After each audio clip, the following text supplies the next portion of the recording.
Good morning to everyone. Do you hear me well? Welcome to the second session of our seminar on social rights in the European Monetary Union beyond the economic crisis. Today we have three presentations that will be given by Professor Aida Torres from University Pompeu Fabra, Professor Lina Papadopoulou from the Aristotle University of Thessaloniki, and Professor Diane Fromage from Maastricht University. Before we start, I would like you to please sign the list that we're circulating and also to sign the consent for the video recordings that will be later posted on internet. So now I give the floor to Professor Torres, who has strictly 30 minutes. Okay, thank you so much, Andrés. And first of all, I would like to thank Marcelo for the fantastic organization of the workshop. As I have been told, you took good care of our guests, so thank you so much. Yeah, you deserve it. And also I would like to apologize to those of you who have already listened to this presentation. And it is still actually a work in progress, so all suggestions, comments will be more than welcome.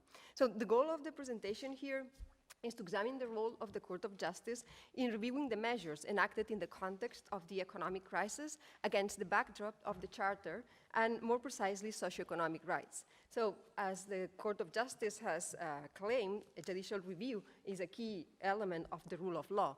Nonetheless, the exceptionality of the economic crisis, the heterogeneous array of sources of Euro crisis law, and the contested justiciability of socioeconomic rights have hindered a robust review by the Court of Justice. So, the main research question here is how the enforcement of socioeconomic rights by the Court of Justice might be legitimately strengthened, if at all. So first I will address the main challenges to judicial review in this area to capture the sort of review developed by the Court of Justice, and then the analysis will adopt a more normative perspective, and if we agree that there are theoretical and practical reasons to give up a strong form of review regarding the adjudication of socioeconomic rights, then the question would be what model of judicial review would enable the court to fulfill its commitment to the rule of law.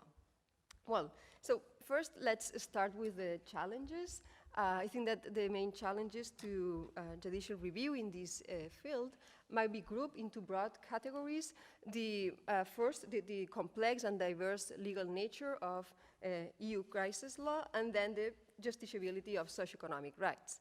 So first, it could be argued that judicial review is hampered because the instruments under review are not EU law, meaning that they are not within the EU framework or that they are not legally binding. And certainly the line between the national, supranational, international is blurred in this field. But as Claire Kilpatrick has argued in previous writings, we need to disaggregate the bailout measures because they are not all of the same kind, and even the ESM has a hybrid nature.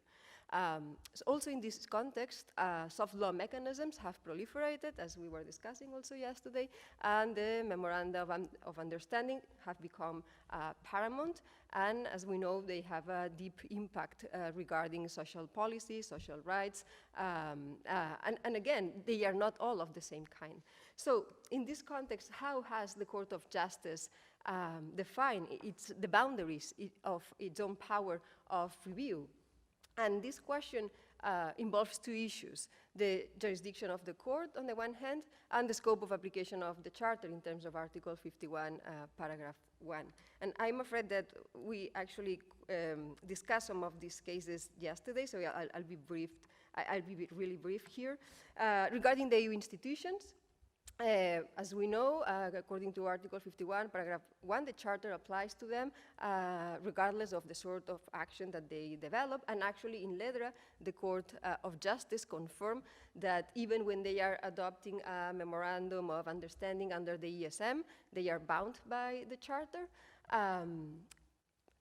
However, as we also mentioned yesterday, this was decided in the context of an action for the compensation of damages, and we know how high the threshold is in that regard.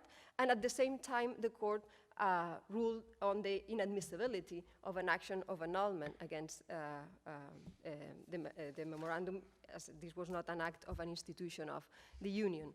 So, moreover, from the perspective of individual applicants, as we know, the standing regarding the action of annulment is very much limited by the requirements of direct and individual concern. So even if the financial assistance conditions are incorporated in council decisions, and they might be challenged through the annulment action, still it might be that individuals are barred from getting protection from the court. So there are, as you can see, still several blind spots in terms of the protection by the Court of Justice. So regarding the action of the member states in implementing EU crisis law, the objection could be here that there is no link with EU law, or that they have a margin of discretion. And as we know, at first, the Court of Justice declined jurisdiction in order to respond to the preliminary references brought by several Portuguese and Romanian courts. But then Florescu represented a shift to some extent, right? Since in this case, we also mentioned that, remember, this was about a law that prohibited the combination of the retirement pension of judges in Romania with the income derived from their university teaching activity. And this law was expressly adopted to comply with the commitment set out in a memorandum that required the reduction of public sector wage bill and the reform of the pension system.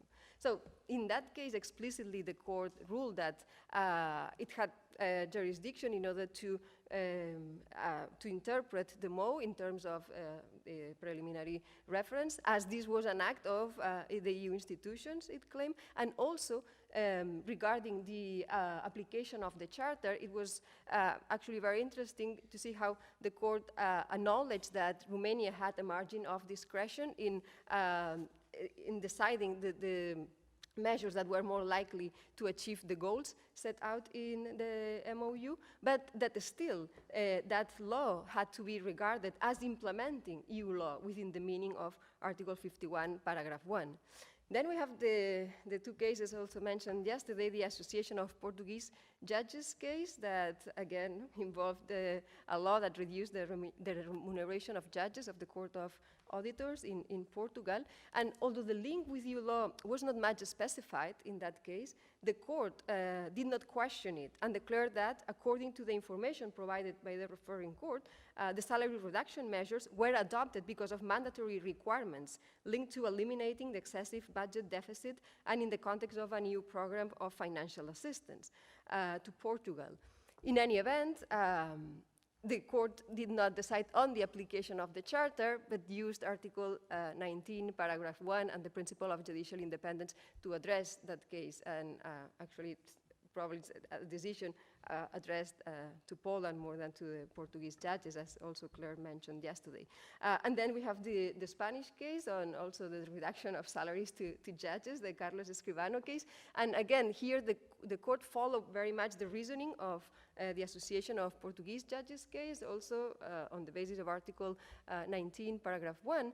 But in this case, actually, the court also applied the charter, but the trigger for the application of the charter was the directive on equal protection, not so much the link with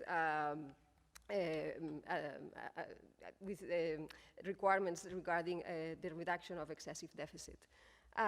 So we move now to the second group of challenges associated to the justiciability of socioeconomic rights. And here also I'll be brief, since Lina is going to be dealing with that issue. So okay. So mainly the main challenges broadly have been, well, first, Democratic legitimacy, right, to the extent that judicial decisions granting socioeconomic rights not only might have large-scale budget impact, but also redistributive consequences, and judges are not elected, and the mechanisms for political accountability are scarce. So those sort of decisions pose a challenge from the perspective of democratic legitimacy. Second, the institutional capacity, right? Arguably, courts are ill-suited to review the decisions of the political actors regarding monetary and economic policy for several reasons. You can say that they lack the expertise to decide on those sort of issues, also the complexity of the issues under review. And these concerns actually are intensified in the context of a crisis, given the difficulties in foreseeing the consequences of their decisions when, for instance, the sustainability of the euro might be at stake. Then we also need to take into consideration here the structure of the Charter's social clauses, right? To the extent that, well, we know that the Charter includes rights and that principles are not directly enforceable, but the Charter doesn't tell apart rights from principles. In addition to that, many of the clauses in Title IV incorporate this reference that points back to the EU legislation and also to national laws and practices, and that might actually hinder their effectiveness. However, well, in Bauer and others, right, these recent decisions, the court actually acknowledged that the right to paid annual leave, it's a fundamental right as such, and that it has also effects in horizontal relations. In any event, in the context of the economic crisis, the cases that have reached the court are mainly about equality, property, due process, and as Maribel was arguing yesterday, the court has dealt with social issues through sometimes these other economic rights. And finally, the proportionality principle. Here we can see how the crisis pervades both the assessment of whether there is an objective of general interest, which is automatically taken for granted in the context of the crisis, and also the assessment of the necessity and suitability of the interfering measures. And in that assessment, the court is very deferential to the national authorities. So what conclusions can be drawn from a critical perspective here? So we can observe, I would say, a timid shift from total deference to a very weak form of review. Ledra and Florescu have been very much celebrated in this context, but I would say that maybe excessively, taking into account the actual impact upon the rights of individuals. So in the cases in which the court has claimed jurisdiction and actually decided the case, it has developed a lenient form of review, and it has adopted a weak approach to rights from the perspective of the definition of their content, and also to the application of the proportionality test. Because even if we can assume that there will be a goal of general interest linked to the crisis, still the court could have developed stricter guidelines regarding the way to assess the necessity and suitability of these measures, and then defer actually the application of the proportionality test to the national courts. So in sum, on the one hand, this weak form of review can be conceived as a step forward. The court confirms its role as the guardian of fundamental rights and sets a horizon beyond which interferences cannot go. And maybe in the future, this might have some real bite. But on the other hand, it might create the appearance that the Court of Justice is actually addressing the issue while not having much impact in practice upon those who have suffered the consequences of the crisis. So, should the review by the Court of Justice be strengthened in this context, and if so, how, right? So in light of this foregoing analysis, I believe that there are valid reasons for self-restraint in this field, and beyond the dichotomy between a strong and a weak form of judicial review, the question would be what form of review would be advisable in this context. And I have consider two approaches, a procedural and a dialogic approach to judicial review here. So, according to the procedural approach, the quality of decision-making at the legislative stage is crucial to decide the scope of deference to be granted to the political actors. In this vein, the Court of Justice would monitor the robustness of democratic deliberation, the avenues for participation of the relevant groups, and also whether the impact upon the rights allegedly violated was duly taken into consideration. This sort of review could provide an incentive to take rights seriously in the negotiation or the legislative process and induce actors preparing and enforcement adjustment programs to adopt more inclusive and responsive procedures in line of what Paul actually was arguing yesterday. Nonetheless, this procedural approach in the context of the Euro crisis law might still be too weak given the difficulties in supervising the procedures through which financial assistance programs and the attached conditionality are enacted. And also the Court of Justice might then fail to address situations of severe violation of socioeconomic rights. So another alternative here would be a dialogic form of judicial review. And several authors have embraced such a form of review regarding the action of national courts, such as Rosalind Dixon, Roberto Gargarella, Rodriguez Garavito, and others. So, in a nutshell, what are the elements of this dialogic approach in this context? Well, this approach eschews the dichotomy between legislative and judicial supremacy and understands that there is no ultimate authority, that judicial review should not be conceived as a binary option between upholding or invalidating a statute, but it involves an ongoing exchange of arguments over time regarding both the interpretation of socioeconomic rights and also the implementation. What would justify to follow this sort of approach in the context of the economic crisis in the EU? Well, first, the new forms of economic governance have prompted a set of constitutional mutations or transformations, depending on who you ask. But in any event, the balance among the institutions has been significantly altered. So the power of executives vis-a-vis the legislators has been a strength, and also the power of the supranational executive vis-a-vis the national one. So in this context, the argument premised upon democratic legitimacy and political accountability against the judicial review loses ground to some extent, right? So given the weakness of legislators, we could say that courts have a greater responsibility to provide a check on the action of the executives regarding the respect of socioeconomic rights while promoting collaboration with the political authorities in determining the appropriate remedies.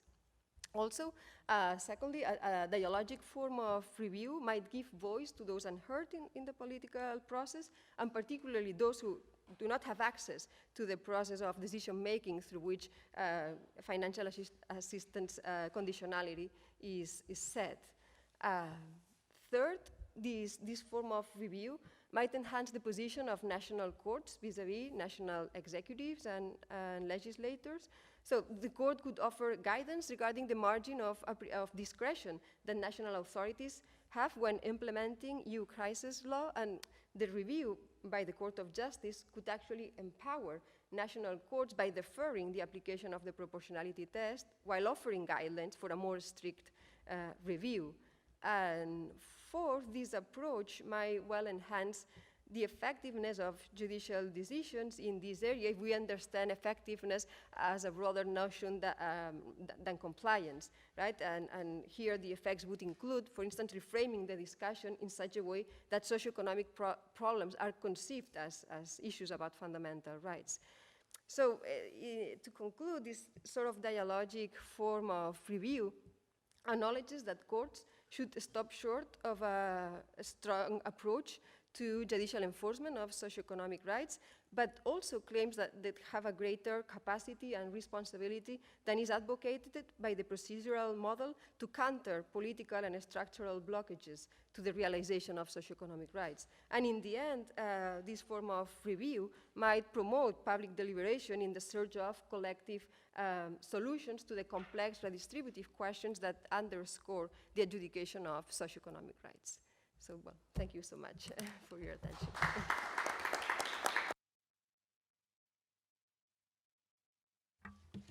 Okay, thank you very much, Aida. Now we will continue with Professor Papadopoulou with a presentation on the justiciability of social rights with a case study of the Greek crisis.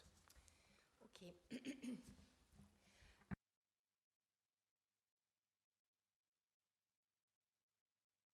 Me here to Barcelona and for the very efficient organization.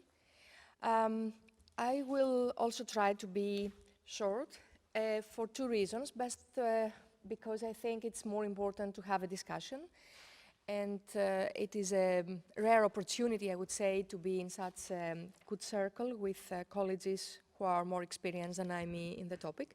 And secondly, because much of what I would like to say has already been said already yesterday by Claire, but also today by Aida. So these are more or less known things. I will add some remarks of mine, but then I think I value the discussion with you even more. So first of all, I will try to contextualize the whole issue, the whole question, the whole discussion.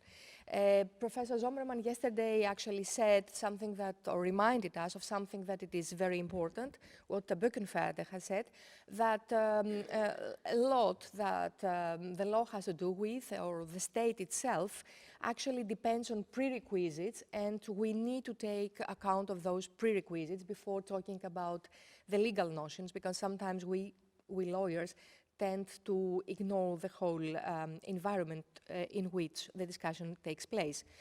Secondly, I will challenge a little bit the distinction between social rights and the other kind of rights, that is political and civil rights. And then thirdly, I will focus a little bit on the Greek case, which is not actually very different from the Portuguese or the Spanish one, which we have already heard about. So first of all, concerning the contextualization of the debate, we live in an age where a new technological revolution takes place, which has been called as digitization, which is this revolution that brings about a new kind of capitalism. It has been called as the surveillance capitalism, and this makes a lot of difference in all rights, and I would say in the phenomenon of constitutionalism altogether. Has to do with also with the hollowing of the middle class, because it is actually the middle class, the people of the middle class who lose their jobs or lose their privileges that we used to have, especially in the second half of the 20th century, when the social state has found its best expression in the whole history. I think we had never known such a phenomenon before. It was maybe the best era, I would say, of human living together. This acquis, I would say, the social acquis and economic acquis and legal acquis is now being challenged very much because of the digitization or digitalization, I mean, there are two words that are being used, and of globalization, which comes together. If you ask me, I tend to be a little bit of a technological determinist here, that digitization brings about globalization when it comes to economic phenomena, and necessarily also economic governance should actually follow that. Now, I think also that Europeanization is a regional manifestation of globalization. It is one first step in our region, in Europe, towards the same direction. I don't see this phenomenon of Europeanization as something contrary to globalization, but rather as a manifestation, a regional manifestation, or a first manifestation of it.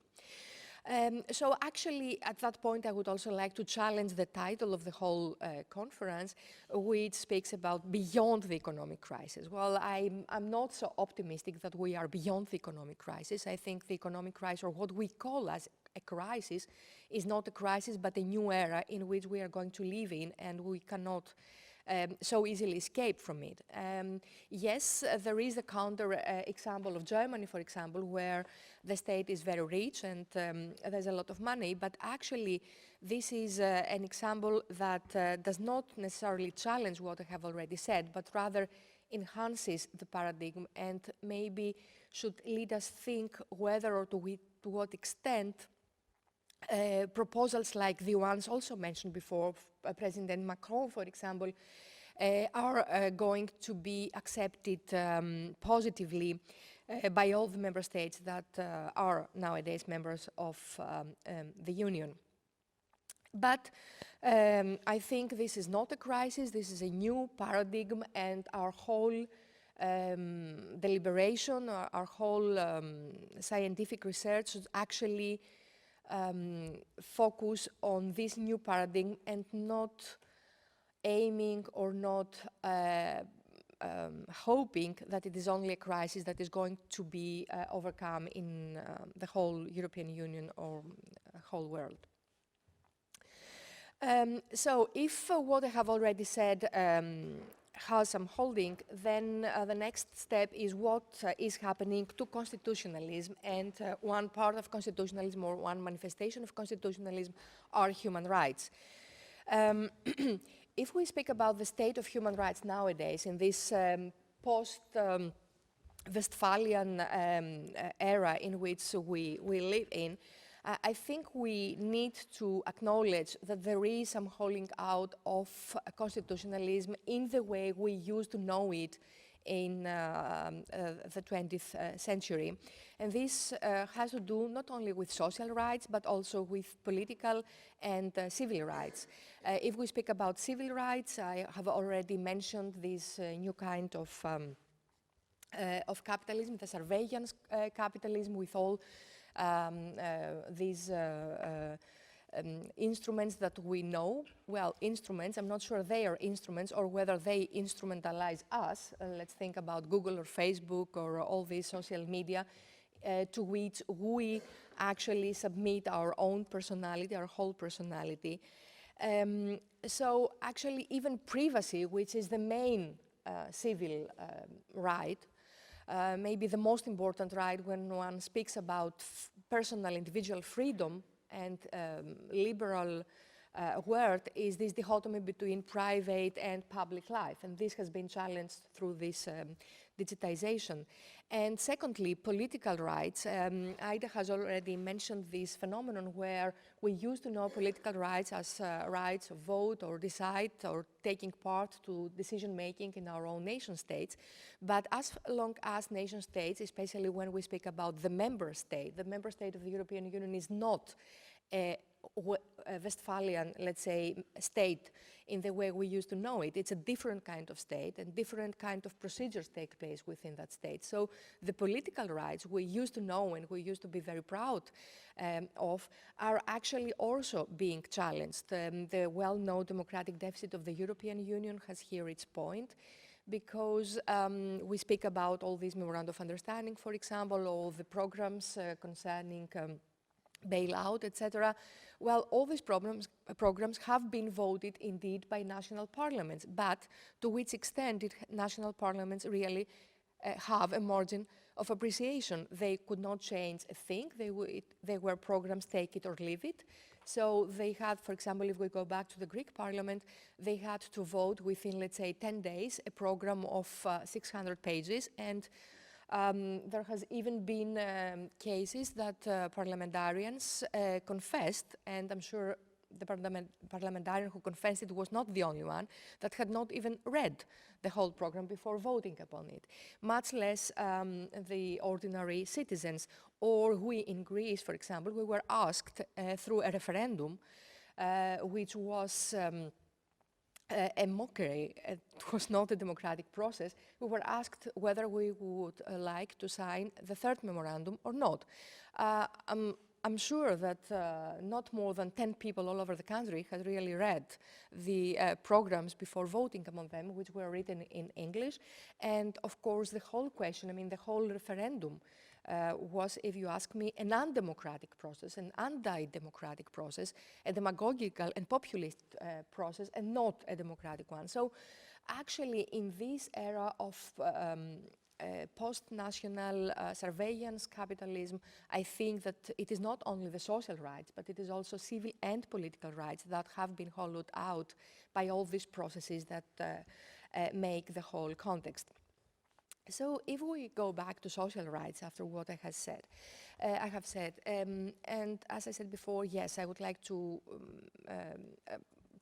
relativize this distinction between social rights and the other rights, but still I can imagine there are some particularities of social rights. For example, when you have already spoken about this counter-majoritarian difficulty of courts who are not democratically elected and not democratically legitimated, and they're not well situated in order to adjudicate on issues that have to do either with economic, but also if you think of, let's say, civil rights. The same difficulty we actually face when it comes to some civil rights. For example, imagine some states where you have state religion or where you have established church. Would you even imagine to go to court and actually ask for more religious freedom, which is a typical civil right, the first civil rights that we have known in Europe? Would you actually ask for less religion in the state where you do have an established church? Would a court actually give you this more freedom? I would hardly think about it. Or how easy is it, for example, for a court, for a high Supreme Court, to give equal marriage for all, let's say same-sex marriage, in countries where the legislator has not done? Okay, we do have some cases, like the American Supreme Court, but most courts, I think, would say, well, sorry, this is something that the legislator should actually do. And it's the same when we go to Strasbourg. The Strasbourg court would also say the same. So when it comes to counter-majoritarian difficulty, I see that this is not much more difficult for social rights than it is maybe for other rights. Then, of course, what does make the difference is the so-called in German Möglichkeitsvorbehalt, the clause of the possible. What is possible for the legislator to give when it comes to social rights? And actually, again, I have a differentiation to make. It is not exactly about social rights. It is rather that dimension of social rights that have to do with material conditions. Because, again, if you think of a social right that its realization does not demand high economic material giving by the state, then this should not be a very big problem. Here we come again to the discussion that you brought to us yesterday about equality and non-discrimination.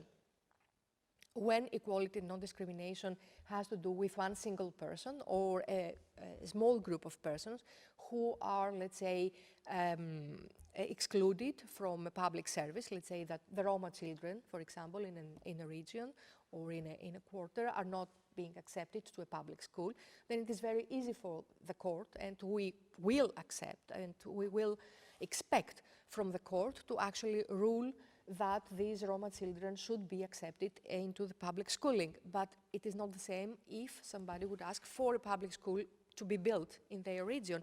So it has to do actually with material things, with money, after all, to put it boldly.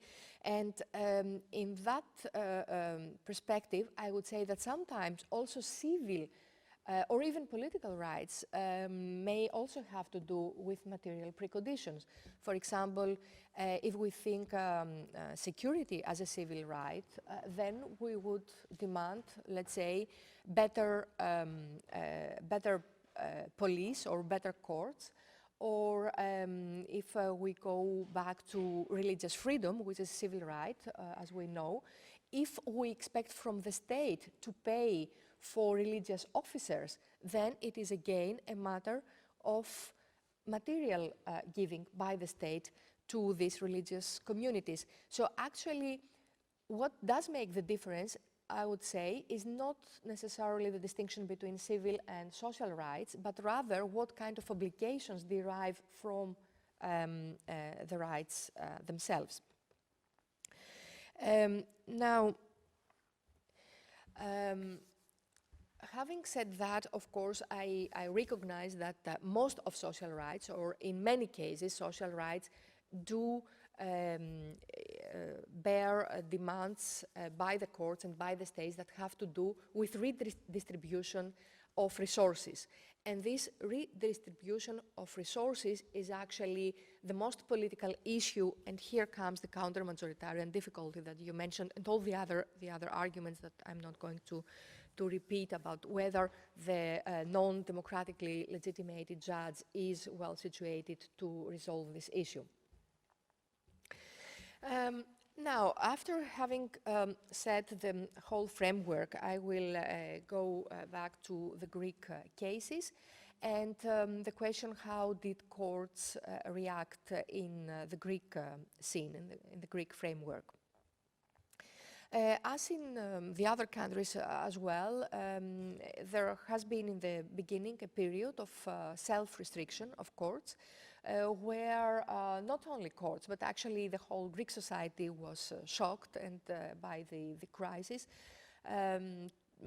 To most of Greeks, the crisis was something unexpected.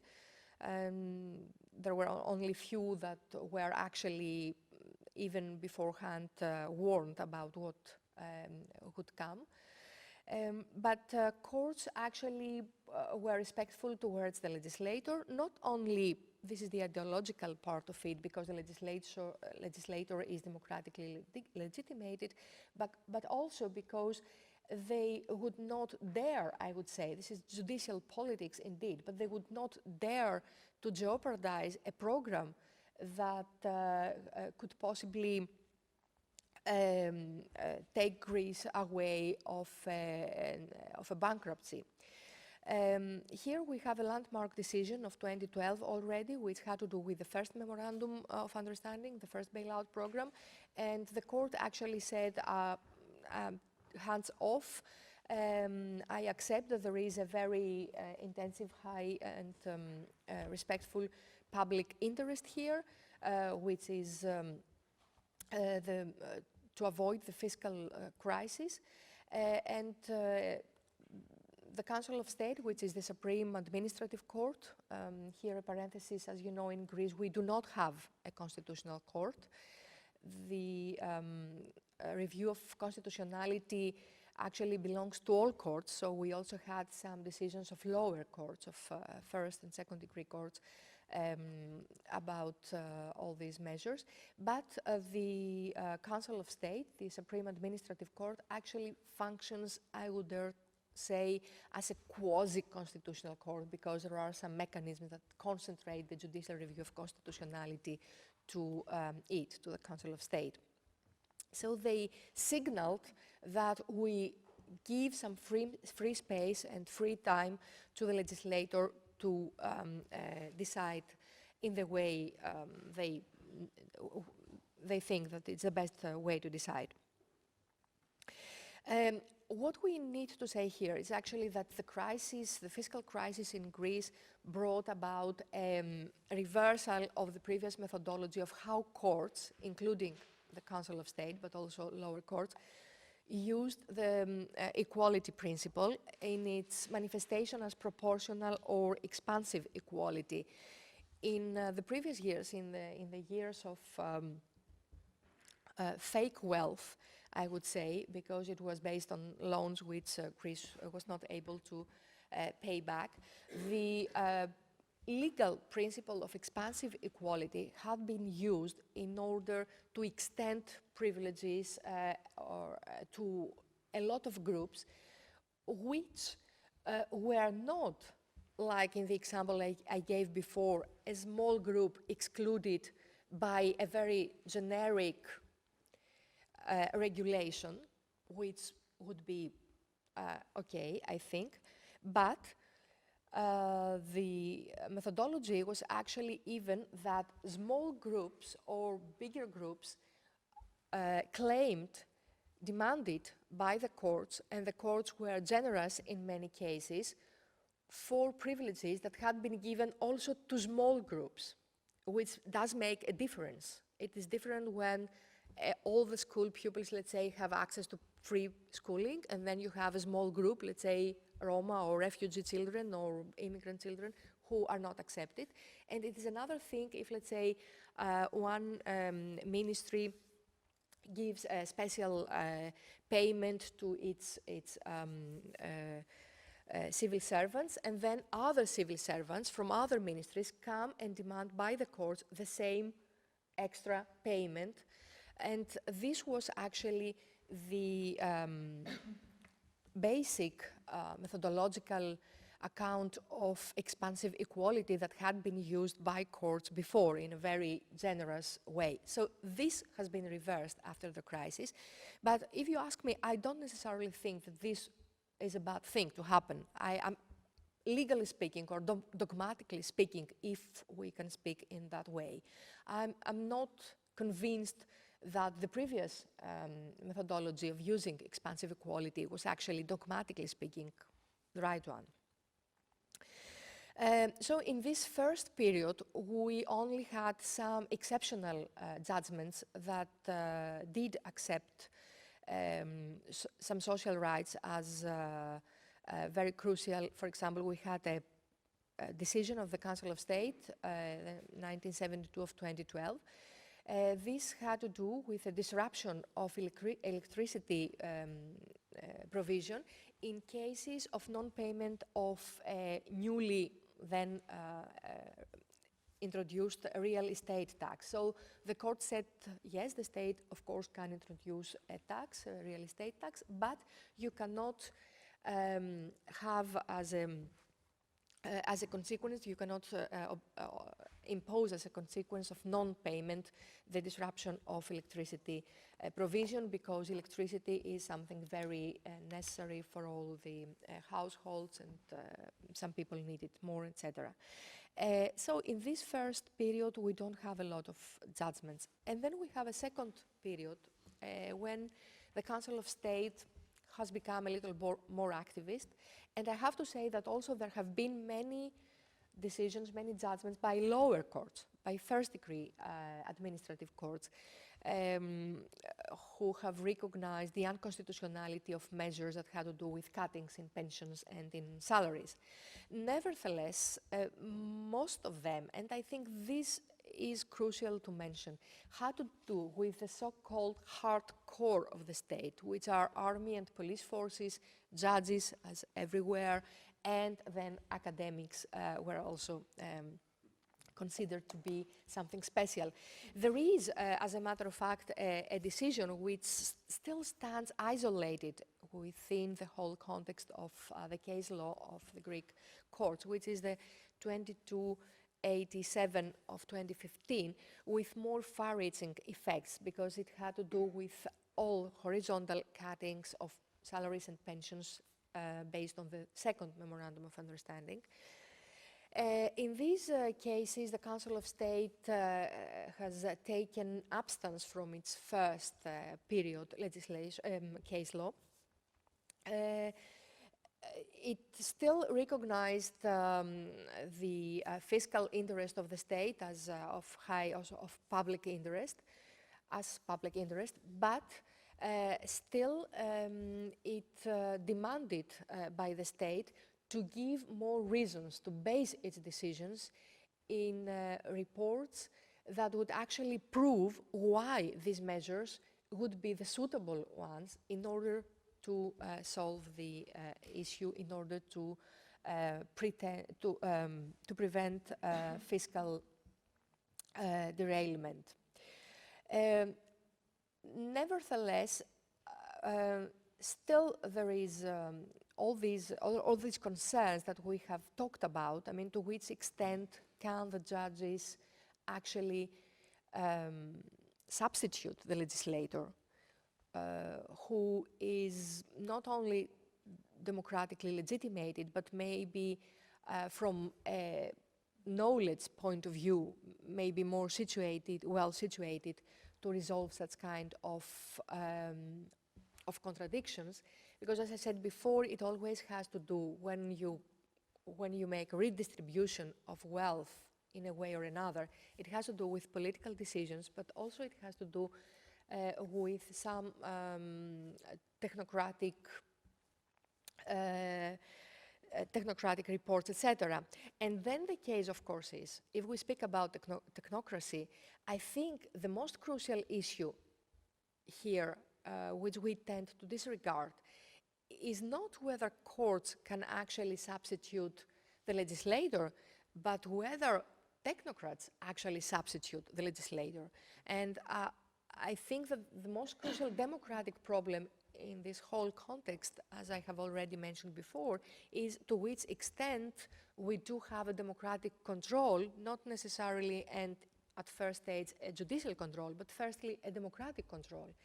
And when it comes to all these bailout programs and etc., we heard yesterday, and that's very true, that actually most of these programs have been designed and decided behind closed doors by some technocrats.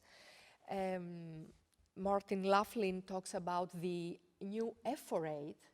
He takes this term effort aid from from ancient Greek society, where the effort aids are members of the executive who are not democratically legitimated. They're not necessarily, not even the national governments who at some are democratically legitimated. They might be technocrats behind closed doors. And my point is actually that before we ask about a bolder judicial review, we should actually firstly ask for bolder democratic review of all these measures. And according to my opinion, this democratic review, this democratic deliberation, this democratic decision nowadays needs to supersede the national state. So I would be very much, politically speaking, and I am concluding in a way that it is obviously beyond the legal debate and the legal dogma. So I would then follow also Professor Sommermann, who also concluded with President Macron's proposals, in favor of a more democratic Europe, which means that economic policy, which we heard yesterday, all these instruments, the two-pack, six-pack, the semester, etc., they are nowadays forming a European economic governance, that we do need a democratic legitimacy of this new economic governance before we ask for bolder judicial review. We do not necessarily know that bolder judicial review is necessarily a progressive review. I mean, we do have cases, let's think about the era before the New Deal in the USA, where courts were not necessarily progressive, are not necessarily progressive. So I think that when we face this dichotomy between the normative power of the normative and the normative power of the factual, which we face nowadays, the normative Kraft des Faktischen, then we do need to think everything from the beginning, from the scratch, so to say. We cannot start from the superstructure, from courts, but we should see the whole, as I tried very, very briefly to do, to see the economic substructure and to see the political, how we build our polity, and our polity nowadays in Europe is European Union, and construct European Union democratically, and then think about courts. So thank you very much for your attendance. And the other for Diane from ASH. Professor Papadopoulou, you finished your contribution pledging for the democratic review of technocratic decisions, but in fact you didn't seem very fond of the Greek referendum, which on my point of view is the most shocking confrontation between democratic review and technocratic decisions on the euro crisis. And well, there are certainly some paradoxes of the situation that took place in the 2015 Greek referendum on the third memorandum. The referendum outcome was not enforced. Actually, the measures adopted were harder than the third memorandum submitted to the citizenry. And which is still more shocking, and I would know to know your opinion, is that actually Greece is overcoming the crisis. Is it? Because if it is overcoming the crisis, that means that people's voice expressed in the 2015 referendum certainly didn't had any consequence. The technocratic decision was adopted, and the outcome was successful. And so, well, one question would be, what do you think? I wanted to know more about your opinion on the referendum and this paradox of arguing for democratic review and at the same time not being very fond of the referendum that you had in Greece in 2015. And to the young Fromage, I would like to ask you, well, or to observe. Well, you've talked about European institutions, about agencies, but well, there are also global institutions that have influence both to the Eurozone countries and to non-Eurozone countries.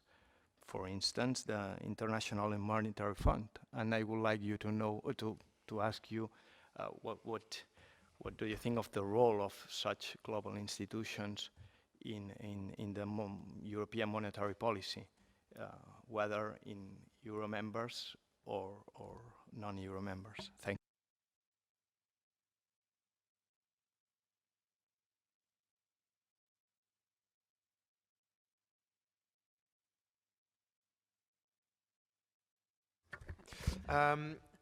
I'd have a question for, first for Diane.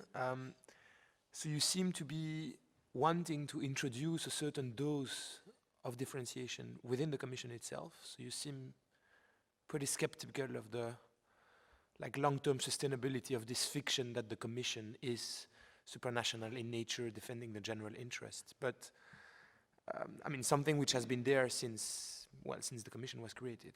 But so I hear you on Eurozone matters, that it is problematic, that we do not have any kind of differentiation. But if we abandon this fiction of the supranational DNA of the Commission, isn't it also very, very dangerous? And won't we be attracting a lot of problems? And in that regard, I was also interested to hear your thoughts about this recent proposal to have a Eurozone minister within the Commission that would also chair the Eurogroup. So it's quite unlikely that it will happen, but the Commission seems to be wanting to have this, to give Eurozone governance a face in a way. So I was curious to hear your thoughts about that. And then I would have another question for Lina Papadopoulou. It's a question of detail, but something I've always been curious about, and I've never received an actual answer. But if I'm not mistaken, Greek courts did not really send any preliminary ruling requests to the Court of Justice, unlike their Portuguese counterparts or their Romanian counterparts. And I was wondering if you have a potential explanation for this. Is it a question of judicial culture, or is it a question of, I don't know, general defiance towards EU institutions, also on the parts of Greek courts. I was just interested to have your thoughts about this. Thank you very much.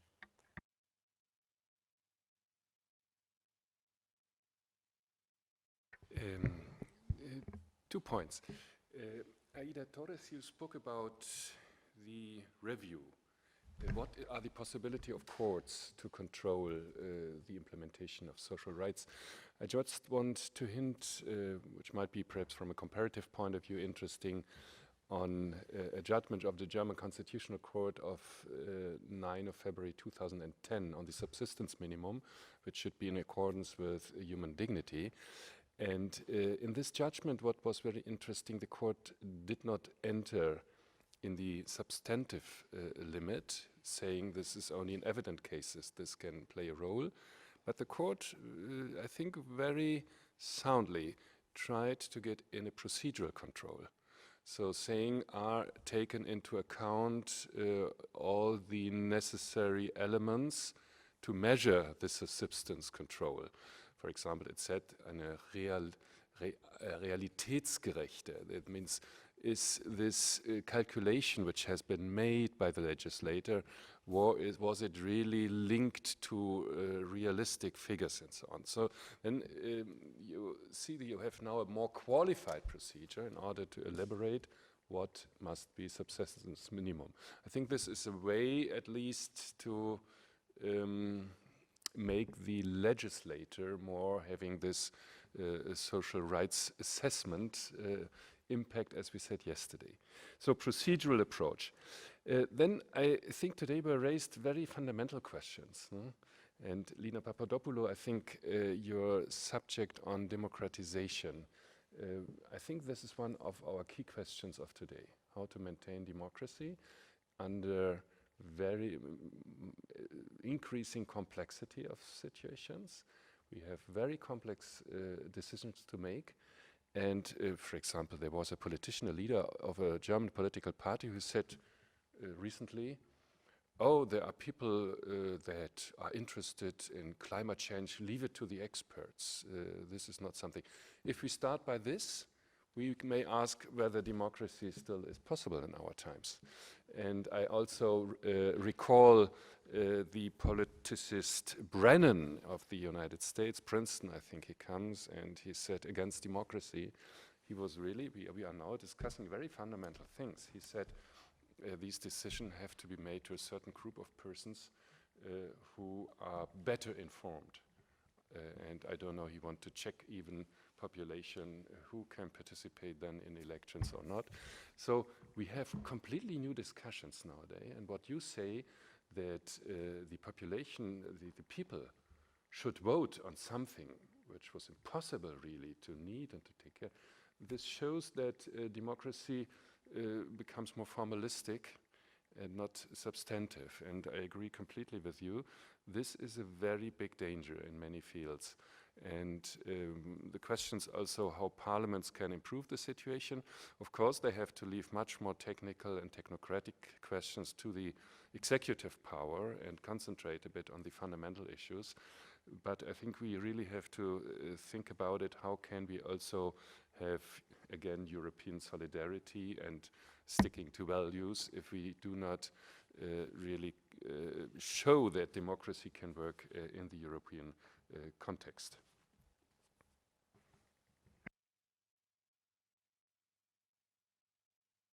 Thank you for 3 fascinating presentations, and I think the first 2 of them speak to each other very well, whereas the institutional is a bit on a different plane, but of course that's to be expected.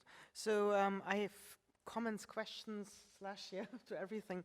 So first, Aida, you talked about socio-economic rights, and of course that also is a question I could have asked Claire yesterday. Well, yesterday I wasn't at my brightest, as you might have noticed, so too tired.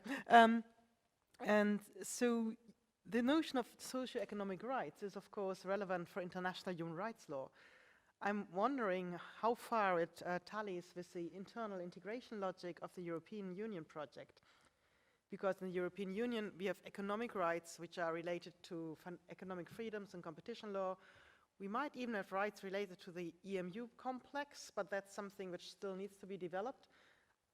And these are economic rights, and then we have social rights. And socio-economic rights is really amalgamon. And if we look at the, started, we need to disaggregate the bailout measures, that's correct, but perhaps we also need to disaggregate the judicial responses to the bailout measures. Because if you look at the judges' cases, yeah, those judges' cases mainly turn around property rights and equality rights. Are these real social rights?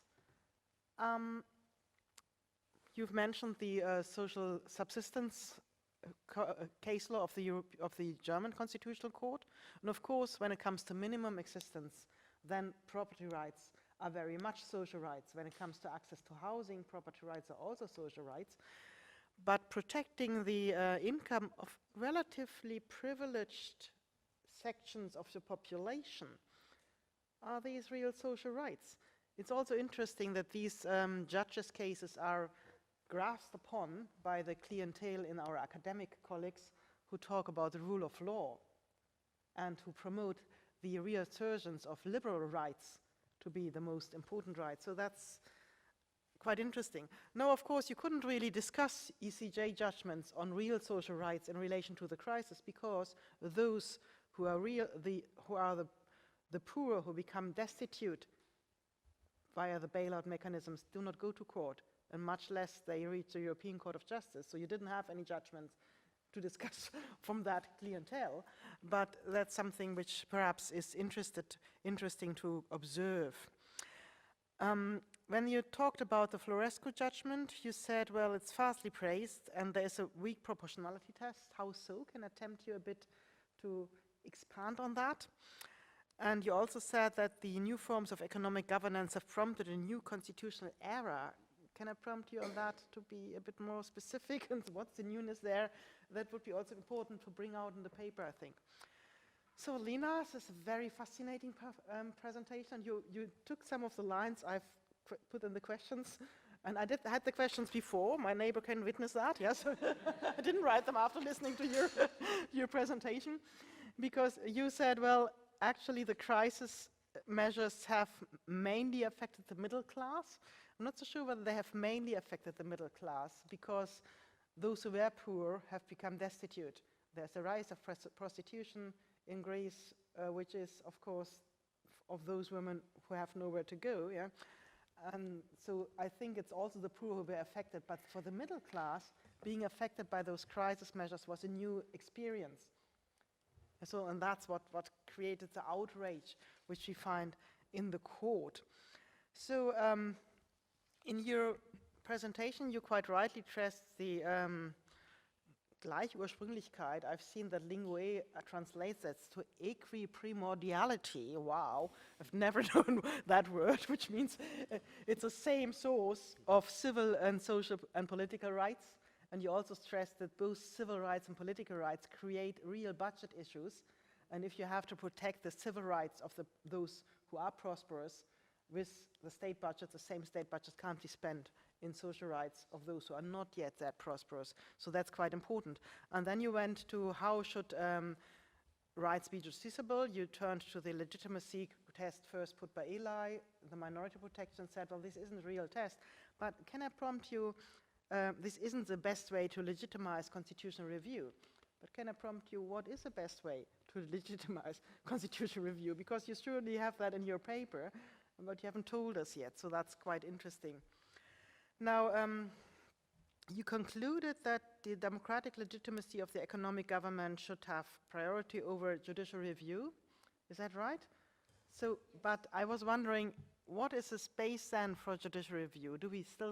What is the remaining space for judicial review? So can you be a bit more prompting on that? And you also raised the new research question, which you didn't answer in your paper. We need to consider more who addresses the court, and how can we defend the interests of those who don't address the court.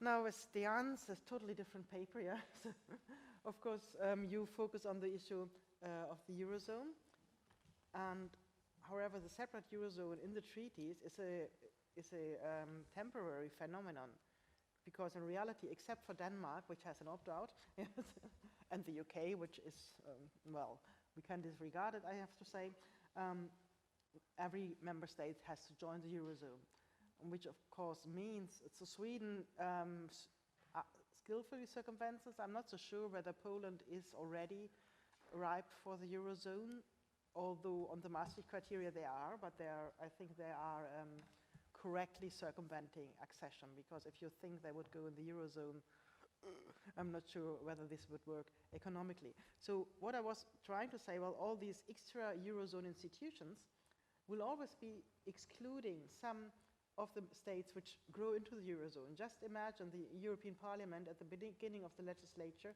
would have had a Eurozone committee which would exclude all non-Eurozone member states. Where would that leave Croatia now? Yeah?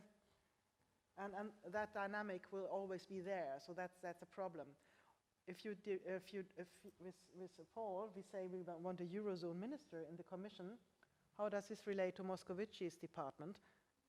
Yeah, so isn't that a good Eurozone minister? And he's even from a Eurozone. Wow. So that's not too bad. So that's the questions I have more or less to the paper.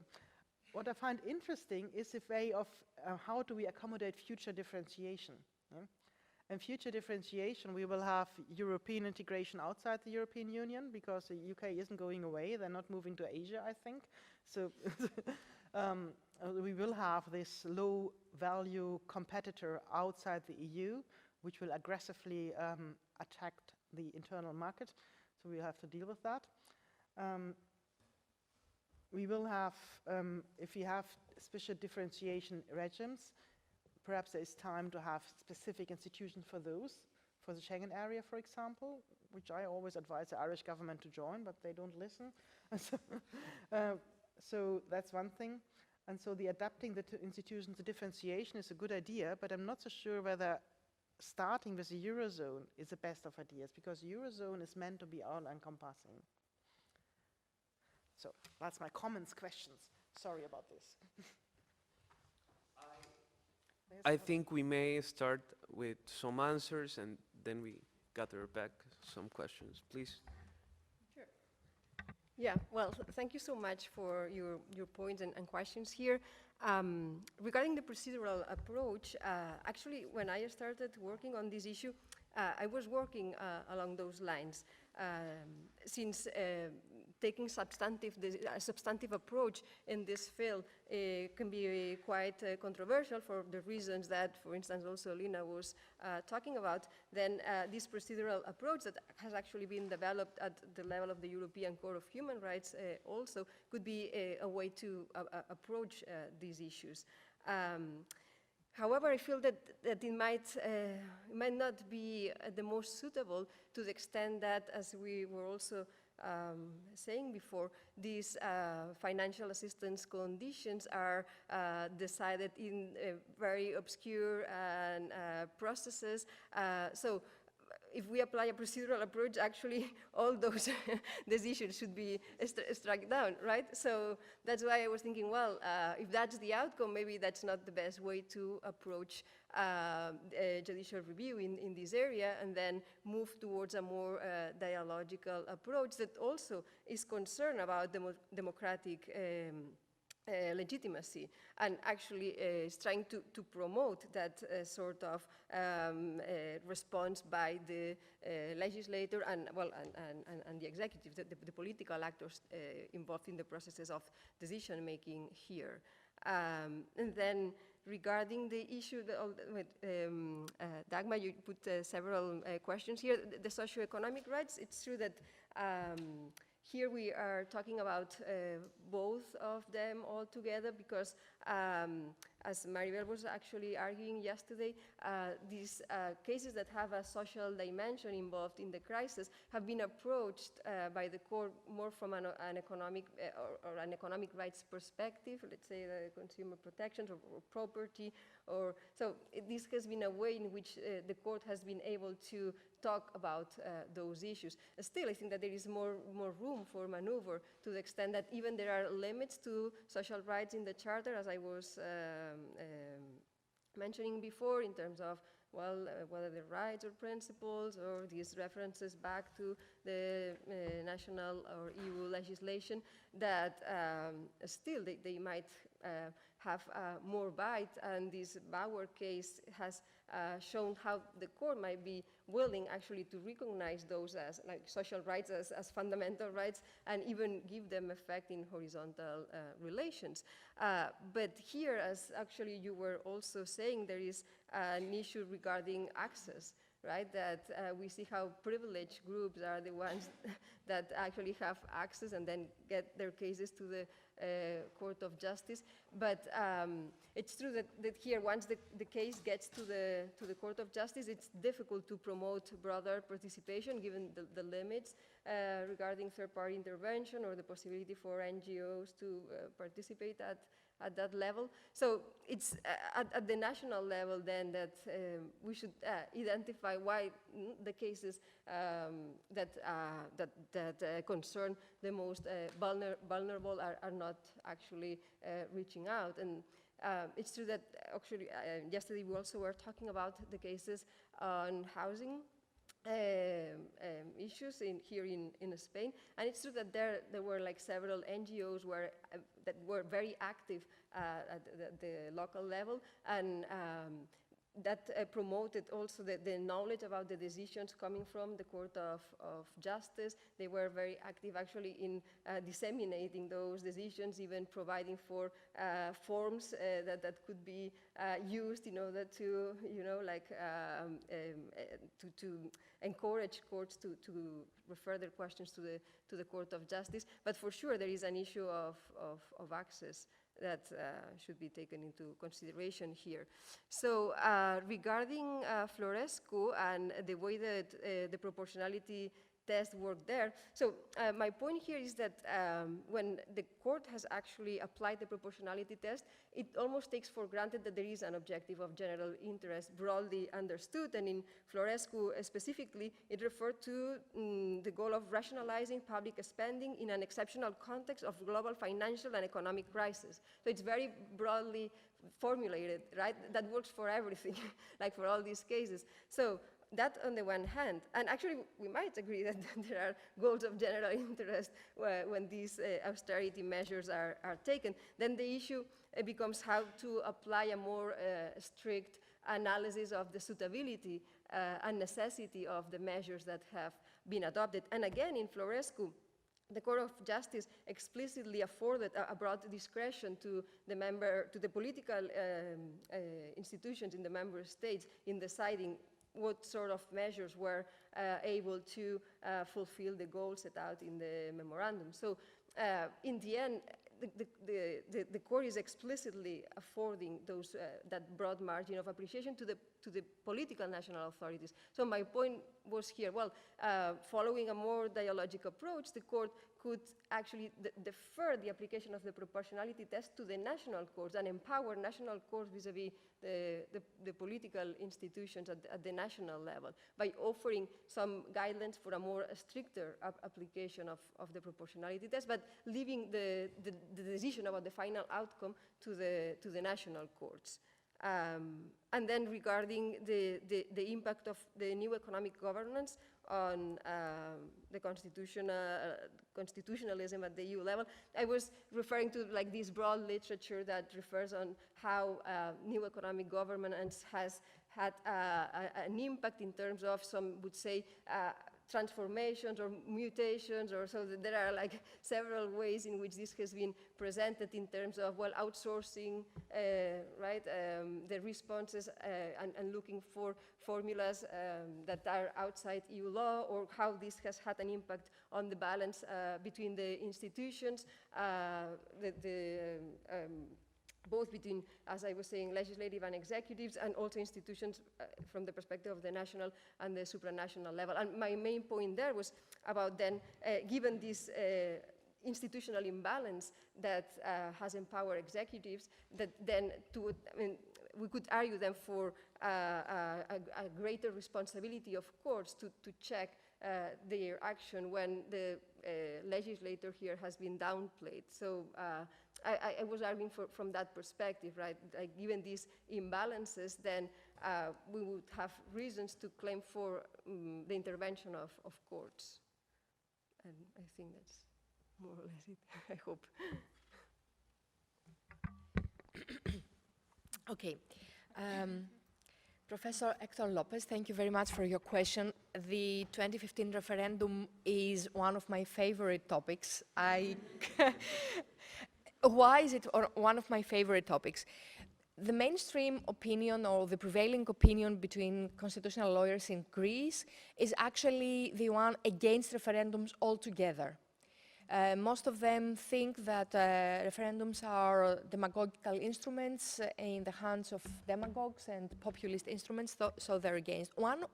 I am one of the few who are in favor of referendums. And the 2015 referendum actually dismissed my case because it was really so undemocratic. And allow me, when I teach to my students, I say that was a troll, you know, troll like they use it in the social media. That's a mockery. That was not a real referendum. Why? First of all, I forget the question that when it is about a European program, if you ask me, that's what I said at the end of my intervention, was that actually, democratically speaking, European programs should be decided in a Europe-wide way. I don't buy the argument of Varoufakis. You remember our Minister of Finance, Yanis Varoufakis. He's still a star, a political star. He might have appeared in Spain as well. Well, he said to Schäuble at some stage, leave the flower of democracy flourish. Well, I do not believe to the flower of national democracy when it comes to European programs and European money, if you ask me. I believe to European democracy, but this is something else than just have a national referendum. If I forget that, then I go to the question. What was the question? The question was a text of 60 pages in English written, and the Greek people had to reply in 1 week or 5 days, 5 working days. This is impossible. I mean, it is against standards concerning how democratic referendums should be declared, and it is against every logic. You cannot ask the people about 60 pages text. You can ask bold questions like, are you in favor of euro or against euro? That is something you can ask. Are you maybe what Brexit was, remaining or leave? That I can understand. But you cannot ask. And I mean, we don't have the time and it's not the place, but I promise if you are interested, I can send you a text which I have drafted recently for the Palgrave Handbook on European Referendums concerning the Greek one. Not published yet, but can send it to you and then you will find all my answers. So I am in favor of referendums, but they need to be democratically constituted, and democratically does not only mean that we go on a Sunday and we vote without knowing what the whole question is about and having only 5 days. And the government even changed the rules of the game in the middle of this one single week, okay? You cannot change the rules of the game. This is totally undemocratic. So the whole referendum for me, it was undemocratic, and as I said before, it was a very bad case, because now when I speak in favor of a more, for a wider, let's say, constitutional regulation in favor of referendums, everybody says, well, what? This kind of referendum that we had in 2015? Really, I'm very angry against that thing. And as you know, as you said rightly, Greek people said no to that scheme, and then we had another scheme to the same direction, but something a little bit different and worse, okay? So legally speaking, strictly legally speaking, it was not a legal problem, because yes, it was something different, but was it really something different? I mean, okay, the government said, well, I'm sorry, I asked you about this cup of coffee, you didn't want it, so I gave you that cup of coffee with less sugar. Okay, good, it's different, legally speaking, but politically, and well, I'm not convinced that Greece is overcoming the crisis. Not only because I'm not convinced that the whole Europe is overcoming the crisis, but especially because we have paid a lot of taxes in the last years, and now the government is paying back part of the taxes as, let's say, because the courts have decided or because we have a good government and they give us part of the money that we have paid in taxes. But structural reforms in the production manner of Greek economy have not taken place, if you ask me. But this is a political question and political discussion. We can have it also later. But I don't think that Greece has overcome the crisis. It is there, hidden somewhere, and I'm afraid it will come back again, not soon. Well, Paul, why did Greek courts not send any preliminary rulings? Well, questions to the ECJ. Well, I don't know. I think there might be two answers, one a legal one and one political. Well, the legal dogma would say that in that first landmark decision that I mentioned, in 668 of 2012, the Council of State said that memoranda of understanding are only political programs. So they are not legal texts. What is legal is actually the law, the national law, the Greek law, that brings about all the changes that have to do with salaries and pensions and reforms, etc.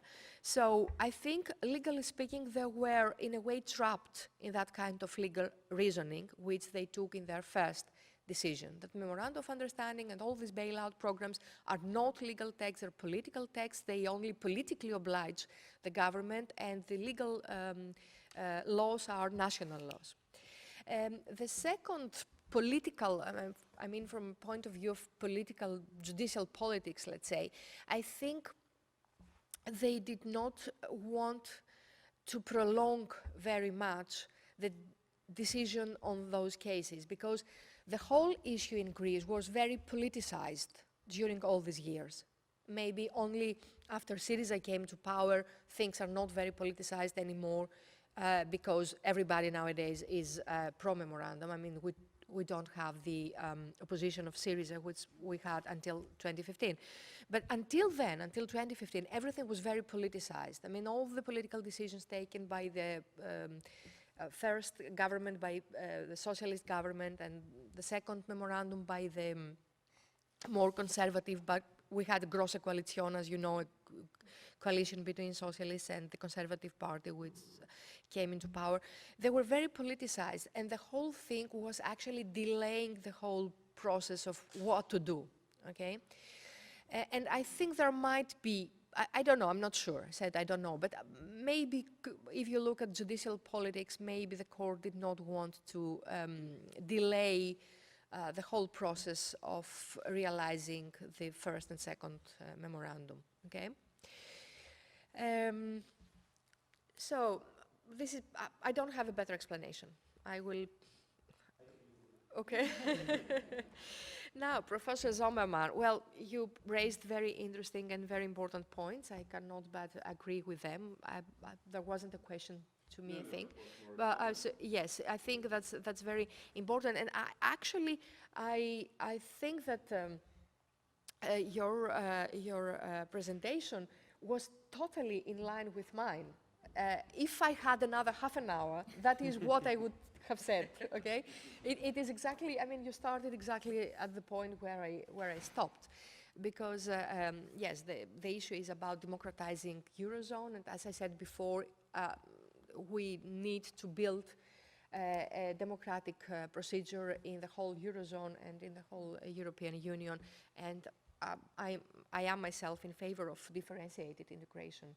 I think it is inevitable. And then I go to Dagmar. Okay, many questions. Of course, I failed to give a lot of responses to the questions, not only because I didn't have enough time, but also because I don't have the answers. I don't know the answers.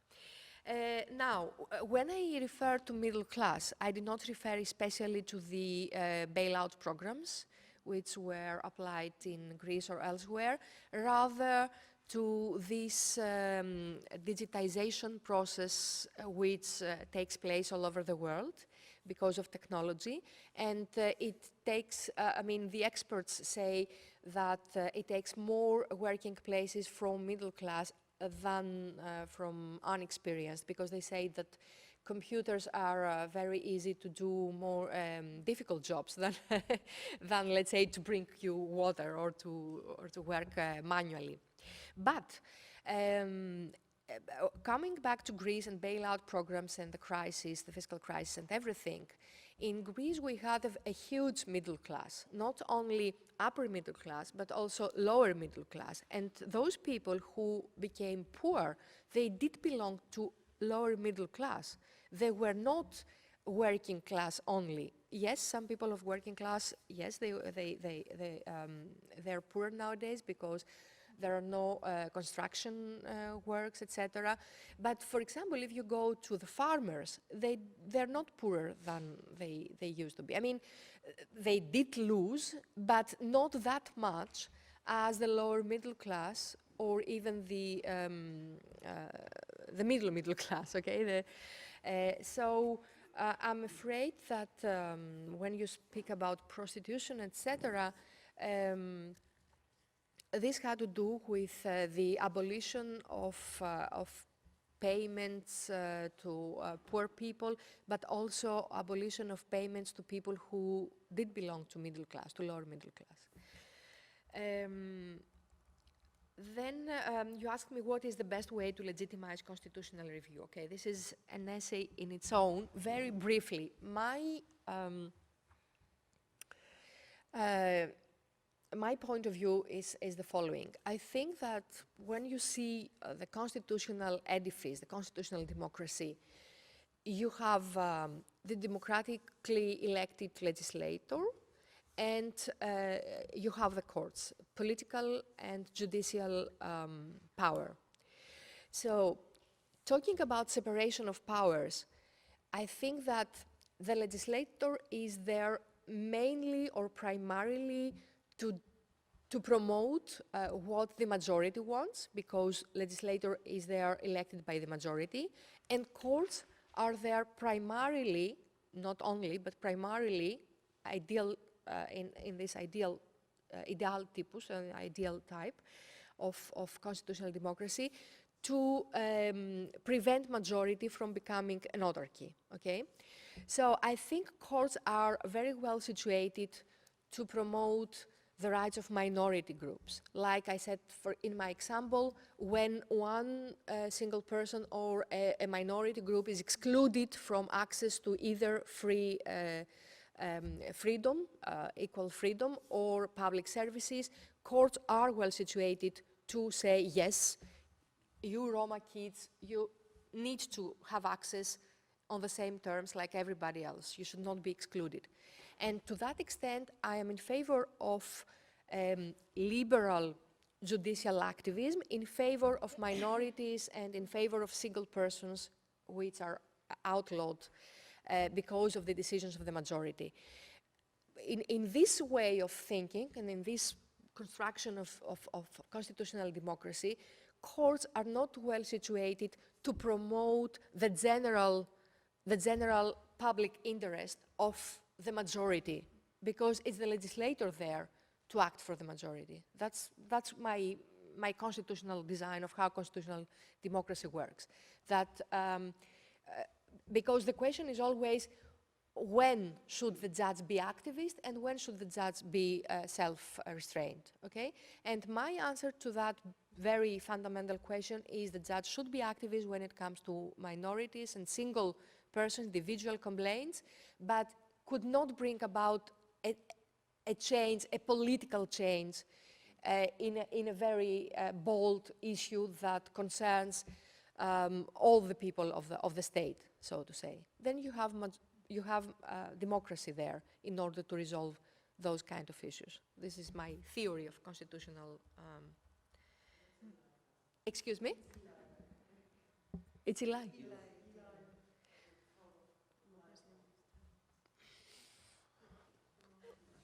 Yeah. Okay.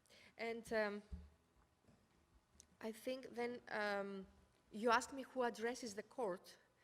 Well, this is, again, who addresses the court. Legally speaking, again, this has to do with procedure, okay? And so it depends on the procedural law that is applicable in each state. Pragmatically speaking, you are right. All the cases that we heard here had to do with privileged groups, okay? Judges, first of all, the most privileged group in a society, both in terms of access to justice and in terms of salaries. The hardcore of the state, which is forces of army forces and police forces, because the government knows and everybody knows that they play a vital role in the whole thing. And I mean, you're right. I mean, I agree with you. I mean, how can poor people really have access to courts, especially when it comes to such kind of questions? And in Greece, we have this system. We don't have a constitutional court, so even if you think of the Koufaki case that Claire mentioned yesterday, Ms. Koufaki is a servant in the ombudsman, the Greek ombudsman. So she used to receive something like 3,000 euro per month. And of course, because of the cuttings in the salaries, she then only received 2,000 euro, which is a big cut in her own life. I recognize that. But with 2,000 euro, you're not going to Strasbourg to say, oh, what? I mean, come on. It's not possible because, as you said, not a person who was then deprived of everything went to the court, rather somebody who was privileged in this kind of... So I don't have a different answer. You have the legal answer, which is procedures, and then you have a pragmatic answer, which is, of course, the material means to access the courts. Huh? And yeah, that's it. Thank you. Yeah, I'll start with the last point by Dagmar. I think you basically raised three questions. The first one is differentiated membership and, well, differentiation within the EU. And I think we need to start looking at this question honestly. And there was recently a proposal for a report by an MEP, and he proposed to have two kinds of membership within the EU, which at the same time, I mean, I reckon that this is politically problematic right now, and with all the problems we already have, well, the dichotomy between Eastern and Western member states and states joining, etc., and that that may eventually threaten the core of well, of Europe and of free movement rights and everything that we were discussing yesterday. At the same time, I think, you know, we need to be a bit more realistic and admit that one single membership, as we've known it so far, may not, well, continue to be viable. And in the same vein, I beg to differ with what you were saying about the Eurozone. I think we need to acknowledge that this is a long-lasting phenomenon, which is what the Commission fails to do. I think I fully see the problem of later reintegrating those institutions we might create for the Eurozone, etc. But I can't really you know, live with the fact that we continue to have those bodies or institutions that don't undergo any or sufficient democratic accountability, yet have a huge impact on citizens' life. And, well, the Eurogroup, for instance. If we say, you know, because the Eurogroup, because the differentiation between Eurozone and non-Eurozone is not going to be long-lasting, and eventually these decisions are going to be made by the Council in its own right, and not by the prepared by the Eurogroup and later adopted by the Council, then it means we need to continue to live with this accountability gap in the coming years. And I don't see, you know, the reintegration of the 8 member states that don't have the common currency, well, 7 without Denmark, happening in sufficiently soon that we can live with this situation. That's a bit my point. And I think if you look generally at differentiation within the European Union, I mean, I fully agree that the idea generally used to be that's a temporary differentiation and then all member states are going to join. But if you look at the cases of enhanced cooperation, for instance, I also think that it's not realistic that all member states are ever going to well, adhere to those 4.5 initiatives. So that's a bit my bottom line message. Let's be a bit more realistic, and that links back to what I was saying about the Commission. I think the Commission is not looking at reality right now as it exists within the union, with this idea of, you know, always promoting unity, etc. Another question is differentiation within the Commission, and there you've pointed to my contradiction. I have to say that I'm not sure exactly how we should go about, you know, differentiating within the Commission. But I definitely think that the minister is not a good idea, because then. I mean, for different reasons. First of all, in terms of institutional balance, if that minister was to head the Eurogroup and then the ESM, eventually, I mean, then it would be three-headed. And how do you then reconcile this dichotomy between member states and EU general interests? I'm not sure. But to go back to what Dagmar, you were saying, why start with the Eurozone? For this precise reason, for the reason that of the impacts that it has on citizens. I think the Eurozone decisions and the differentiation of institutions, and especially, well, executive institutions, have such an impact on EU citizens that it demands more action than Schengen, for example. That would be my point. And Hector, what is the role of international organizations? You're fully right. I think so far what has happened is that they have served as models for things we didn't know how to do in the EU, in the euro area or within the EU in terms of crisis, etc. And therefore, well, we've held the IMF, but you've fully right, and that's something that I still need to study. What is the impact, for instance, of what is decided in Basel in terms of banking supervision, etc., how that impacts the banking union? I'm not sure yet.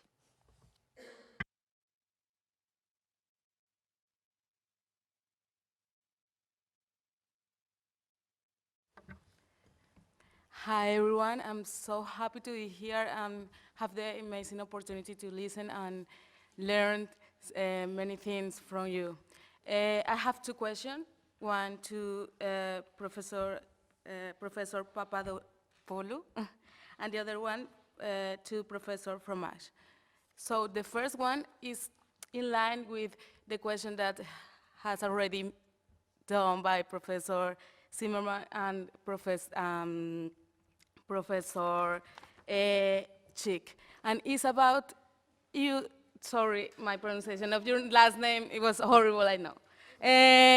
But the point is that if I understood well, you just say that we don't talk about a crisis of something old. We talk about a new era, a new system, because the globalization, the all about internet things, but we still discuss of the same institution, about the same measures, about the same standards.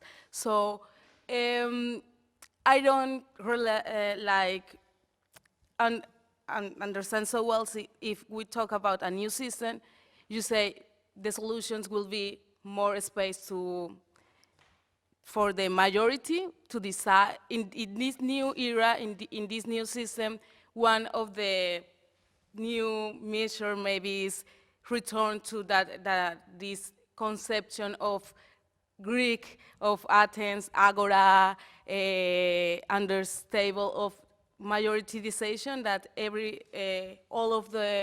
most of the decisions will be made by majority. And if it is the case of your proposal in this new era, one of the solutions is that return to or go back to the Greek traditional understood of, or the Athens traditional understand of democracy. My question is, we can say or we can trust in that solution with the rise of populism? The rise of populism?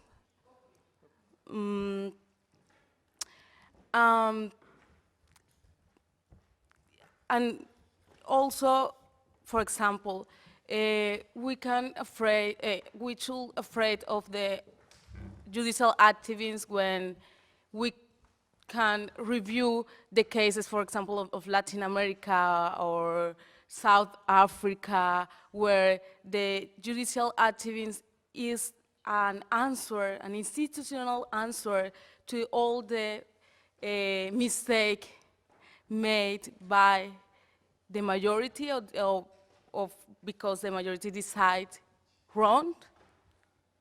So yes, maybe my question is not like a theoretical,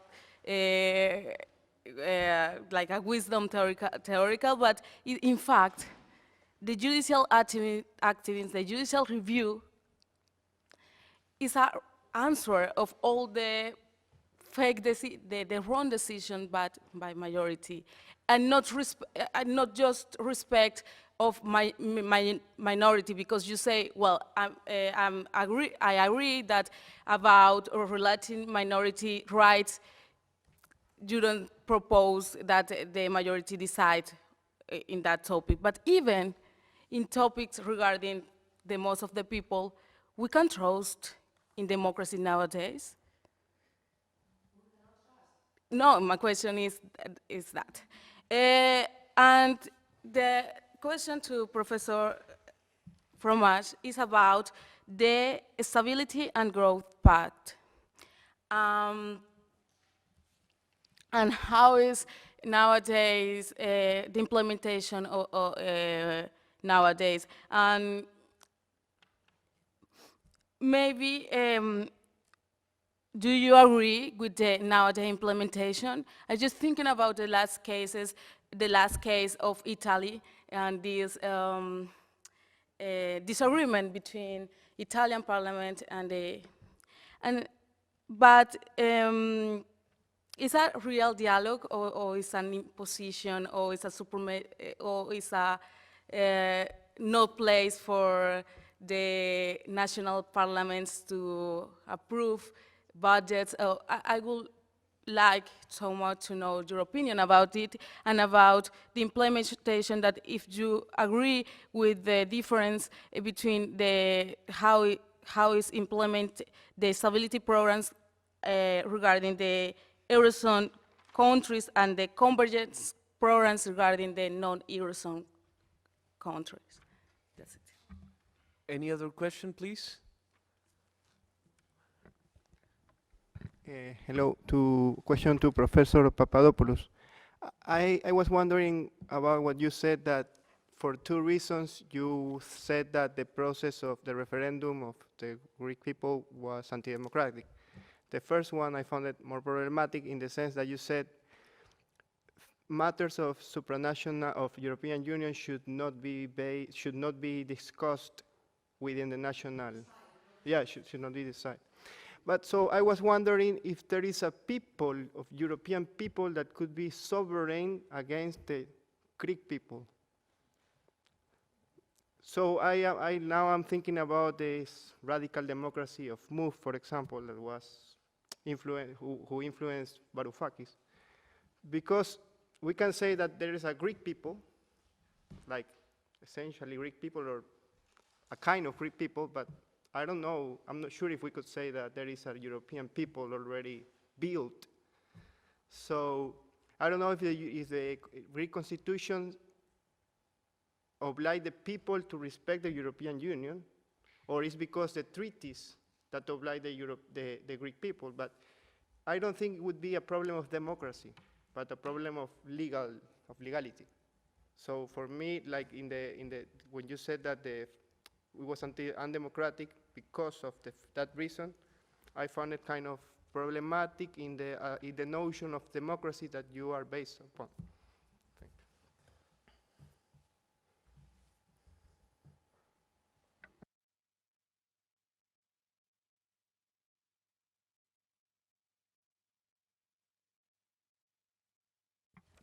No, very briefly. So, Stability and Growth Pact, and that actually links back to the last question.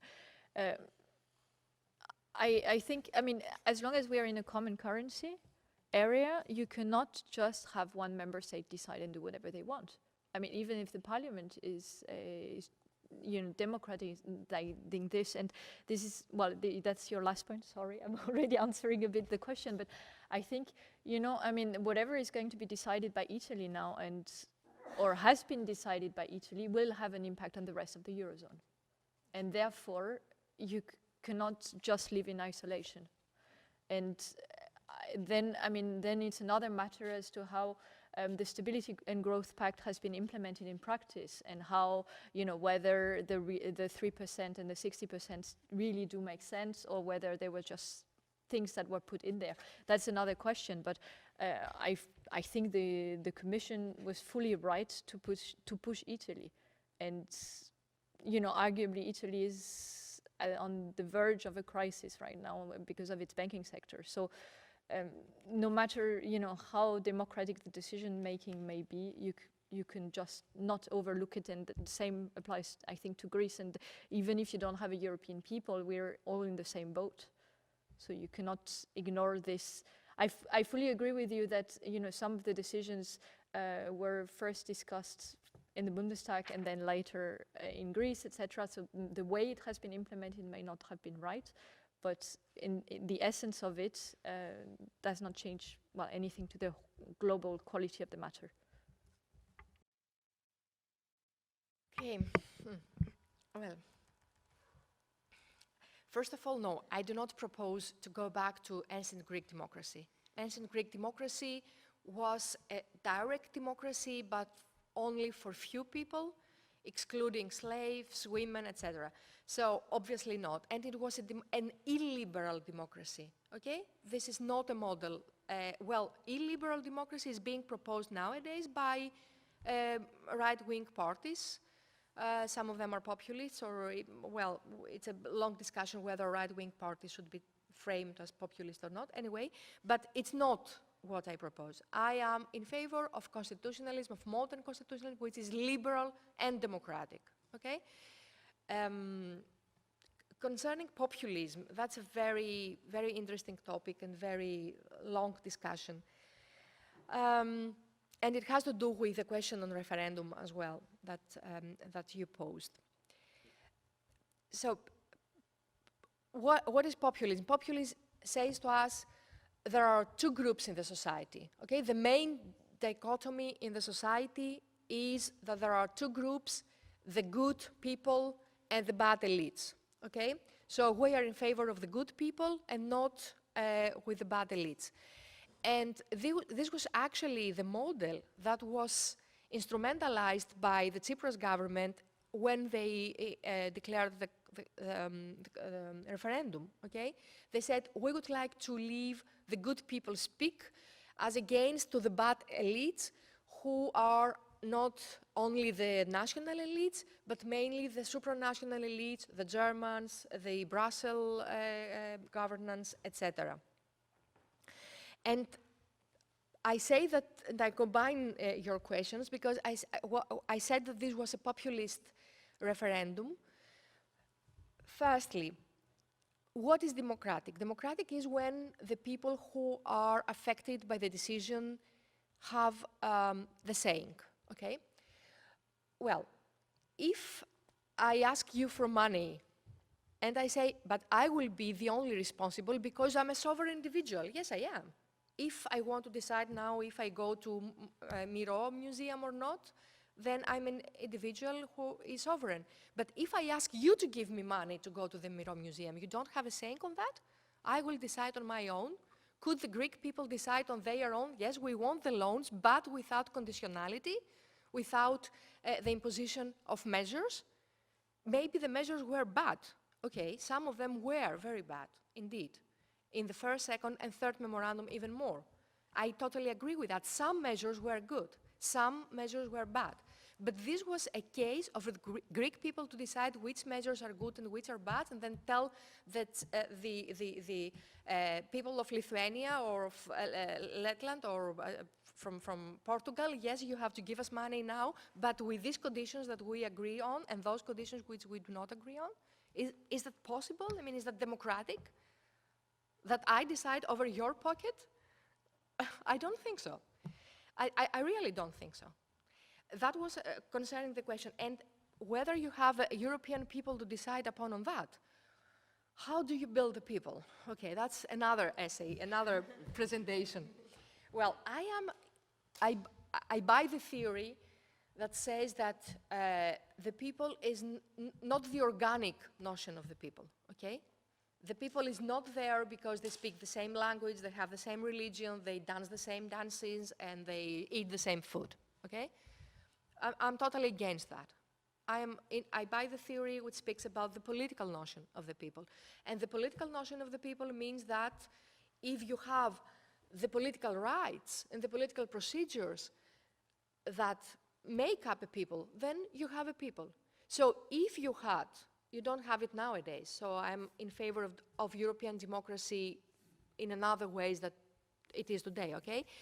If you had a pan-European referendum in favor of deciding how do we want to face the crisis, based on solidarity, and then maybe give up some things in favor of those peoples, national peoples, who suffer more than we do in other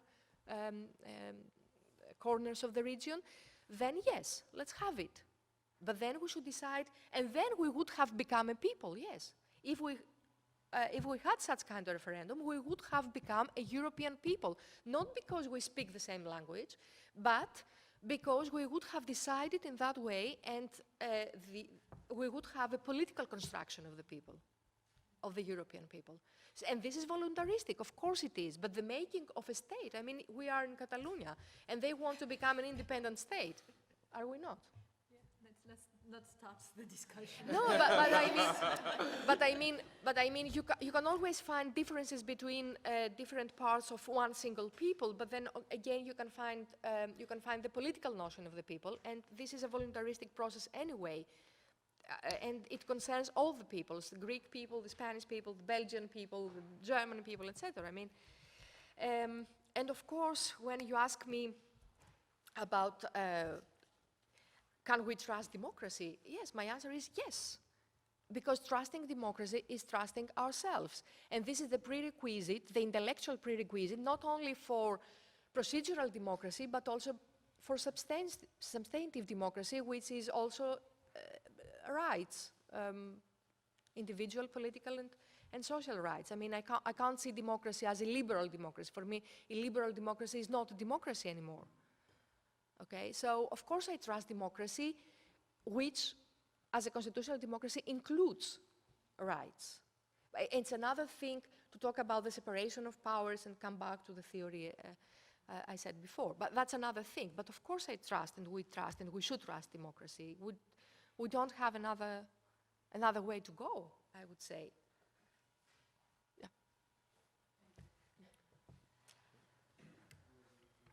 Yeah. I think that we have other question. No? Yes, I knew you had a question. Well, I want to know like your position, especially your professor, about the role of the technocrats regarding the new role played by technologies to face this challenge, because if we are discussing right now the role to deal with the role of very, very expert people to deal with economic issues, how we are going to deal with that need of expertise regarding these topics that we are trying to solve right now, because if we are talking about a dialogue between democracy, law, human rights, and the appearance of the technologies, it's not a secret that the technology is not a field that we are very expert, and we don't know how to deal with that. So how do you think that we can give a little bit of legitimacy to the decision of these technocrats, and how can we deal with that in a constitutional and a supranational system? I think there's not a magic formula to sort with that, but I think we can do like a little exercise to try to fashion a formula to.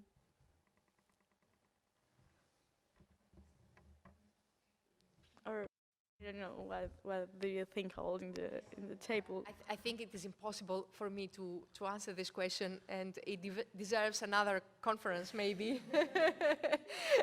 But it is a fundamental question, but it is something we need to deliberate on, and we need to find ways to solve it, because otherwise we are going to go back to an oligarchy, lack of transparency, and then we will lose all these constitutional acquis of the last 2-3 centuries. And Professor Zommermann said the same. This is the challenge of our era, to keep this constitutional acquis, which means individual and collective autonomy. Can we do that? I mean, it's difficult, but I think this is the challenge which we need to respond to. Yeah, if I may, just to, I mean, I fully agree with what you were saying, but also in this area, it happens that some decisions are presented as decisions of the experts, right? So, but behind you have political choices. So it's true that on the one hand, we can, as I was arguing before, that there are reasons regarding the institutional capacity of judges to address these complex economic decisions and so on. But at the same time, it's true that although they are presented as, like these austerity measures and neoliberal policies as the way to go from an expert perspective, but again, I mean, you can challenge those also like from the political side. And that's, in a way, my position in favor of a more dialogic sort of review understands that there are failures of responsiveness and inclusiveness in the decision-making processes that leads to those outcomes, and that's why it's still, I think, we can justify the intervention of courts from that perspective. Yeah. That's right. Well, please, Marcelo. To reply what Professor Torres just said, I think judges can push forward the establishment of some standards, minimum standards, like the core standards, and from then on we can decide, or we can use a dialogical judicial review, but taking into account those minimum standards, according to which, even if necessary, we cannot regret, we cannot go back. Even when necessary, even when judges may not assess the complexity of certain economic crisis, we may think that this is not available. Like, this is for the economics or to solve the problem, but from here, not go back. We cannot go back, maybe. But I think we need a substantive standard of review that goes along with the dialogical approach, because otherwise this dialogical approach may lack a certain basic agreement on what's the minimum that we guarantee as the contents of some rights. And I think social rights are not so different from civil rights. I really do think that, but we have to agree on some standards that are justiciable to the people, and from then on we can impose or try to push forward a dialogical approach, as you just said, but we need a substantive core, maybe.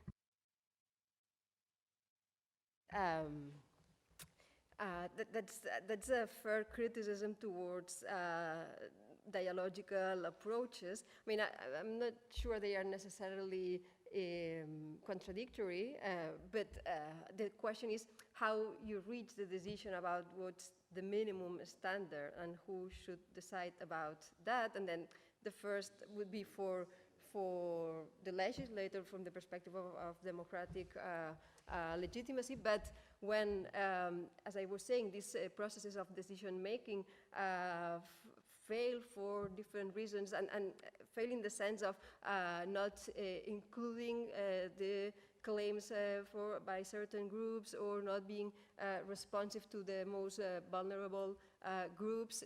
Also, authors talk about these structural and political blockages regarding the democratic process. Then it's when this dialogic approach might actually be more justified, like in those sort of situations in which the decision of the court might be maybe able to give an answer that for these reasons the democratic process didn't reach. But as I was saying, I don't think they are not necessarily in contrast, although it's true that this dialogic approach sometimes is presented as a substitute of a more substantive one. And, Well, I would like to thank you all for joining us. Oh, sorry. Yeah, I wanted to add something. When you have said, when you have raised the question, according to which, who are you to use my money? Why have you to lend my money? Well, it's curious because it's the same question that the Germans asked in borrowing money. So I think that the confrontation between the democracy and technocratic decisions within the Eurozone was given in Greece from the perspective of the debtor, and in Germany from the perspective of the creditor. And the answer, and one could, in the case in Germany, in the case of the outright monetary transactions, for instance, which was a response to the technocratic decision of Mario Draghi in purchasing bonds in the secondary market. But and the answer has also to do with the people that you have mentioned before. If the Germans can ask themselves, why should I give money to the Greeks if they are not our people? If they are not our people, and this is, and I would say that this is the point. This is the point of the solidarity, the concept of the demos, on all of this. The first decision that the Washington administration took when the United States was created was to mutualize the debt in which the states have incurred during the independence war. And the mutualization of the debt is precisely what the Merkel administration has been opposed to. I agree, but then mutualization of debt cannot be decided by one single national people. It has to be, I'm in favor if you ask me, but I'm in favor of deciding this to be decided by the European people as one. Otherwise, it doesn't make sense if only one nation decides about everybody else, either Germans or Greeks. It doesn't make a difference for me. Okay? Well, thank you very much for joining us, and please join us outside for a coffee and some bread. Thank you.